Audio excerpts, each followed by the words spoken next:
Saudi वजारत दाखिला की जानब से एक वीडियो जारी की गई है जिसमें ड्रोन कैमरा की मदद से एक ड्राइवर को पेनल्टी दी गई है। बज़ाहिर ये वायलेशन की एक नई किस्म है। अगर इससे कबल आपको इसका इल्म था तो आप कमेंट सेक्शन में मुझे जरूर आगाह कीजिएगा।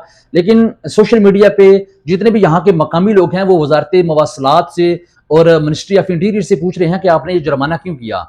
इसकी तफसीलात कुछ यूँ हैं कि इससे कबल ये होता था कि जब भी कोई इमरजेंसी व्हीकल, बेशक वो पुलिस की गाड़ी हो, दफाई मदनी की गाड़ी हो या एम्बुलेंस हो, जब भी वो हूटर ऑन करती थी तो ये कानून तो पहले से था कि उस गाड़ी को फौरी आपने रास्ता देना है। लेकिन अब रास्ता देने के अलावा हमारे लोग क्या करते थे कि जब भी हमारे लोग क्या बल्कि सऊदी खुद भी इस रूल की खिलाफ वर्जी करते थे कि जब भी कोई इमरजेंसी व्हीकल जा रही हो तो सब जो है गाड़ियां अपनी उसके पीछे लगा लेते थे। क्योंकि सऊदीया के जो बड़े सिटीज हैं जैसे रियाज है, जिद्दा है, दमाम है, तो यहाँ मोस्टली जो है वो ट्रैफिक रहती है, बहुत ज्यादा सड़कों पे रश रहता है।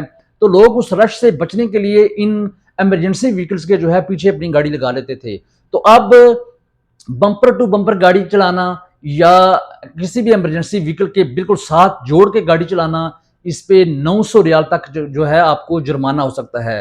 तो लिहाजा इससे खुद भी बचिए और अपने जो दोस्त अहबाब हैं उन्हें भी इस नई जो वायलेशन की किस्म है इससे आगाह कीजिए कि अगर आप इमरजेंसी व्हीकल के पीछे गाड़ी चलाते हैं उससे काफी वक्फा रख के आप चलाएं। अगर आप बिल्कुल उसके साथ मिलाएंगे कि कोई दूसरी गाड़ी जो है बीच में ना आ जाए तो याद रखिए आपको ट्रैफिक वायलेशन का सामना करना पड़ सकता है, जिसका जुर्माना अभी तक की जो इतलात हैं वो 900 रियाल तक रखा गया है।